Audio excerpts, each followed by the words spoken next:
I'm going to start today's conversation with a small episode from a very important story in the Quran to help us understand one of the ways of remembering Allah. And actually my intention, hopefully if we get enough time, is to cover two of the ways of remembering Allah that all of you are familiar with. When Allah Azza wa Jal decided to create the human being and put him on the earth, Allah Azza wa Jal informed the angels first. إِنِّي جَاعِلٌ فِي الْأَرْضِ خَلِيفَةً. I am putting someone on the earth that is going to be leaving others behind and then others behind and then others behind. يَخْلُفُ بَعْضُهُمْ بَعْضًا. Meaning, is going to put the human being on the earth who will be here and he will leave children and his children will leave children and they will carry on like that. Also it means I will leave someone behind who will have to make his own decisions. Meaning Allah will not dictate for us when we can stand up and when we can sit down. When we can open our eyes and when we close our eyes, we'll have to make that choice ourselves. He will give us the instructions on what to do, but then you are free to do and you are free not to do. فَمَنْ شَاءَ فَلْيُؤْمِنْ وَمَنْ شَاءَ فَلْيَكْفُرْ. Whoever wants to believe, they can believe. Whoever wants to disbelieve, they can disbelieve. Up until now, the angels understood that when Allah created them, He did not create them with a choice. You know, Allah Azza wa Jalla says, لَا يَعْصُونَ اللَّهَ مَا أَمَرَهُمْ وَيَفْعَلُونَ مَا يُؤْمَرُونَ. They don't disobey Allah in anything He commands them to do. They do as they're told. The angels do as they're told. But now Allah tells the angels, I'm creating someone new, and I'm going to leave him on the earth, and he's going to have a choice. And they're going to have many generations of them. And the angels were shocked. By the way, this story, the Christians and the Jews also have the story of Adam and Eve. And they have the story of creation, in the record in the Bible. But this part of the story that's in the Quran is not in the Bible. This is not found anywhere else except in the Quran. So Allah Azza wa Jalla says to them that I'm going to put the human being on the earth, and they say, تَجْعَلُوا فِيهَا مَنْ يُفْسِدُ فِيهَا وَيَسْفِكُ الدِّمَاء. You're going to put someone on the earth who's going to make a lot of trouble. He's going to cause corruption. He's going to commit crimes. He's going to create fasad. Fasad means all kinds of crimes. Corruption, mischief, trouble. And chaos. And then وَيَسْفِكُ الدِّمَاء. He will even shed blood. He'll kill. They're going to, dima actually doesn't, dam means blood, dima means rivers of blood. This human being will be so capable of evil that sometimes he'll kill entire villages. He'll bomb entire cities. He'll kill so many. And this is what the angels were afraid of before Adam was even put on the earth. And they asked Allah, this doesn't make any sense to us. How can you put someone like this on the earth? And Allah Azza wa Jal told them, I know something you don't know. إِنِّي أَعْلَمُ مَا لَا تَعْلَمُونَ. Certainly I am the one who knows what you don't know. After the conversation, and I'm not telling you this story today, but I wanted to highlight an episode from this story. Then Allah Azza wa Jal proved to them why Allah is right and they are wrong. And when Allah proved to them He is right and they are wrong, they said the following. They said, Subhanaka la ilma lana. They said the words, Subhanaka. And from that, today, you and I, when we remember Allah, one of the most common things we say is Subhanallah. We say Subhanallah. And the angels said that to Allah Azza wa Jal when they recognized that maybe when they questioned Allah and they didn't understand what Allah Azza wa Jal, His plan was, and they just worried about it and they wondered what Allah's intention could be because they could not see the wisdom in Allah's plan. They did not see the purpose. But Allah knew. So they recognized maybe they should not have asked a question in this way. And when someone says something or thinks something about Allah that they should not have thought, when they feel that they have crossed a line with Allah, then like the angels, they should say, Subhanallah. How perfect you are. The word Subhanallah actually is from the word tasbih or sabaha, which means to keep something at the same level. Meaning, Allah is perfect whether you understand or you don't understand. Allah's plan is perfect whether you understand or you don't understand. What Allah did with your life in the past is perfect whether you understand or you don't understand. What Allah plans to do in the future is perfect whether you understand or you don't understand. Allah's mercy is perfect, His love is perfect, His plan is perfect, His wisdom is perfect, His revelation is perfect, everything about Him is perfect whether or not it fits in our brain or not. And so the way we acknowledge that is by saying, Subhanallah. We declare the perfection of Allah. We declare that Allah cannot be criticized. Anything Allah does, anything Allah knows, anything Allah plans, anything Allah plans for the world, or anything Allah plans for me personally, none of it can be criticized. The only one that can be criticized is me, not Allah. not Allah. So the angels are afraid that maybe when they ask this question, that they may have been critical. Even though they're not critical, they just didn't understand. But they're so afraid that they tell Allah, Subhanak. Subhanak. So the first thing I want you to understand when we say Subhanallah is that it is said in the Quran, so many places, when people say inappropriate things about Allah, when they say Allah has partners, or when people used to worship idols instead of worshiping Allah, or when people said Allah has a son, ma'adallah, when these kinds of things were said in the Quran, Allah would respond, Subhanahu wa ta'ala. Subhanallahi amma yushrikun. Allah is way too perfect for you to say something like that. Allah is too far above, removed from these kinds of claims. So the point, the summary of what I'm sharing with you thus far is that we say Subhanallah when we might have said something or thought something that is not appropriate about Allah Azza wa Jal. It is there to remove the negative. The purpose of Subhanallah is to remove the negative thoughts or negative words, mistakes we may have made towards Allah Azza wa Jal. That's the purpose of it. You know, to give you an example, you know, in the treaty of Hudaybiyah, when the Prophet ﷺ was making a treaty with the kuffar, and all the companions were angry. Every one of them. They did not want to make a treaty. They said, these people fought us 3 times already. They fought us in Badr, they fought us in Uhud, they fought us in Ahzab, and now they don't even let us make Hajj, and we're making a treaty with them? This makes no sense. So they were angry. But still the treaty was being written, and Ali radiallahu ta'ala anhu was charged by Rasulullah sallallahu alayhi wasallam to write the treaty, and the treaty was between them and Muhammadur Rasulullah sallallahu alayhi wasallam. But the word Rasulullah, their negotiators said, we don't believe you're Rasul. Say Muhammad son of Abdullah. Muhammad ibn Abdullah. Don't say Rasulullah, cross that out. Erase it.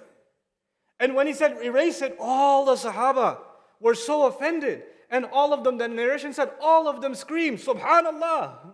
They screamed Subhanallah because they thought erasing the name of Rasulullah sallallahu alayhi wasallam is an act against Allah. It's a crime against Allah Azza wa Jal. So the first thing I want you to know about Subhanallah, it's there to remove or to express how we believe about Allah beyond any imperfection. When you hear something incorrect, or when you feel something incorrect towards Allah, and that's the devil's trick. Let me tell you something really interesting about the story of Adam alayhi salam. The angels asked a question to Allah because Adam was not making sense to them, yes? And a little bit later on in the same story, there's someone else who asked a question because it wasn't making sense to him. Iblis asked a question too, didn't he? He said, "Asjudu liman khalaqta tina." You really want me to do sajdas to someone you made from dirt? Why should I do that? So the angels asked a question, and Iblis asked a question. Allah is teaching us, sometimes questions come in the mind. Whether you are as good as angels, or you are as evil as the devil. The question is not the problem. The problem is what happens after you have a question, after you have a bad thought. When you have a thought like that, then immediately be like the angels and say what? Subhanallah, and kill that thought. And if you don't do that, then you are not following the path of the angels, then you are following the path of shaitan. That's the difference between the two. So we cannot control our thoughts. Sometimes they come. Sometimes you lose your job, and why did Allah do this to me? What's Allah's plan? 2 years I've been looking for work, I can't find work. Why did Allah give my family member cancer? Why did this happen? Why did this happen? Why did this child die? Why did we have to move from our country? Why did this have to happen or that? People question what happens in their life. Sometimes people question, why are there so many wars in the world? Why is Allah letting this happen? Why is this fitna rising over here? Why is that fitna rising over there? Why doesn't Allah just stop it? One time I used to have a friend, old friend back in New York. He's a little bit crazy. I loved him. He used to tell me, Nouman, I have a question. I have an idea. It was like Ramadan, like 20 years ago. He said, I have an idea. I said, what's your idea? He said, let's make dua to Allah to make an army of all the jinn, and they can kill all the enemies of Islam. And our problem And he made dua like that for 3 years. He goes, nothing happened. He was The idea being, sometimes we don't understand the plan of Allah, and we start thinking maybe Allah's plan. Because in our mind, we think our plan is perfect. Our sense of justice is perfect. Somebody did something wrong to you. Somebody lied to you. Somebody cheated with you.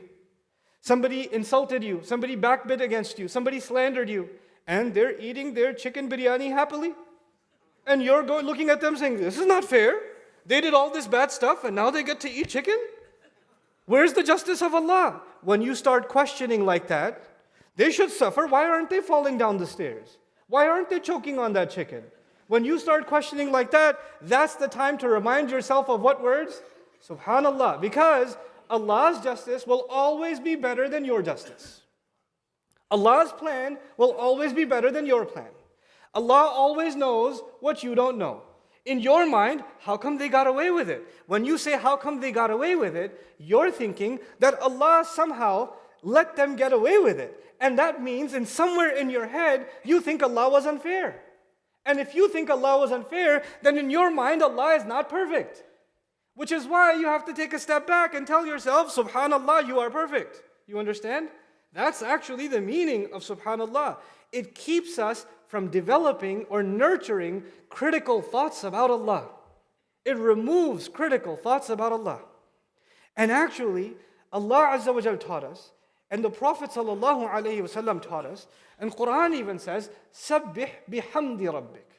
And we say, Subhanallah walhamdulillah, don't we? So Subhanallah comes first, Alhamdulillah comes second. Why? Because until you get rid of the bad thoughts, until then you cannot really thank Allah and you cannot really praise Allah. You might just say Alhamdulillah, but you won't feel it. You ever meet people who are not happy with their life and you say, how's it going? And they say, Alhamdulillah. You're saying Alhamdulillah, but you're not happy with what Allah is doing with your life. You're questioning it. You know what's missing? Subhanallah is missing, which is why your Alhamdulillah is weak. You see, until Subhanallah is there, Alhamdulillah cannot be completed. This is the perfect wording of our Messenger Sallallahu Alaihi Wasallam, Subhanallahi nisful mizan, walhamdulillahi tamla'uhu. That saying Subhanallah is half the balance. And Alhamdulillah completes that balance. You cannot get to the hamd of Allah until you have the tasbih, the subhan of Allah. And so the last thing I share with you about Subhanallah, today is just about Subhanallah. I thought I might do Subhanallah and Alhamdulillah, but the day after tomorrow, inshallah, we'll talk some things about Alhamdulillah. So we can appreciate these two things in balance. And let's focus only today on Subhanallah. Allah Azza wa Jal tells His Messenger. Now, one part of Subhanallah was getting rid of the negative. I explained that part. There's one more thing.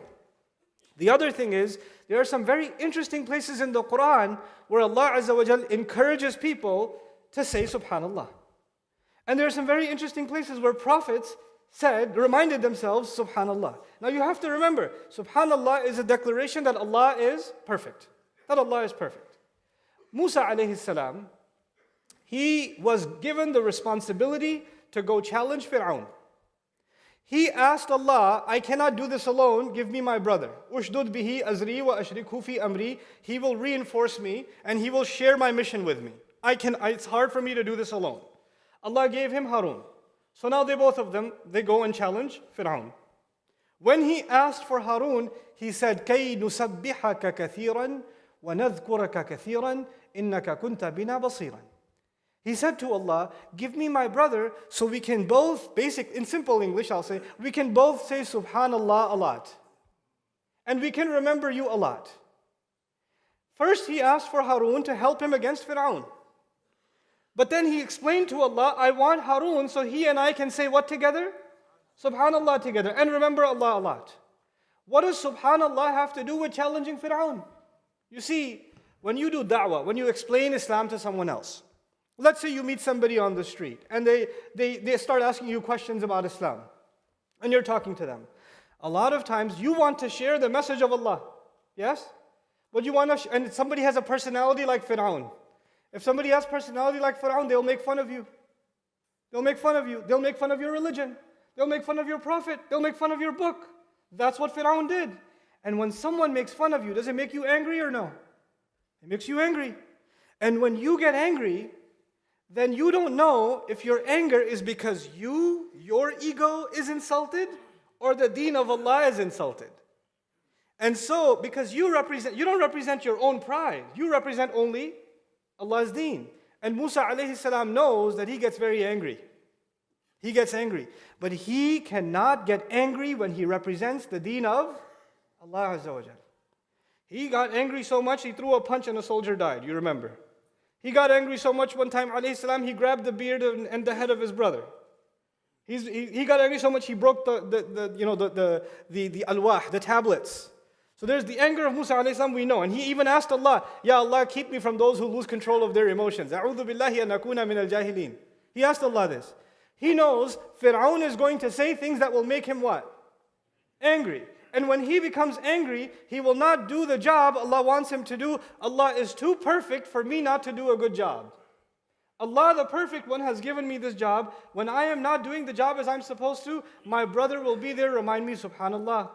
Remember, Allah is perfect. And He doesn't want this from you. He wants better from you. He expects more from you.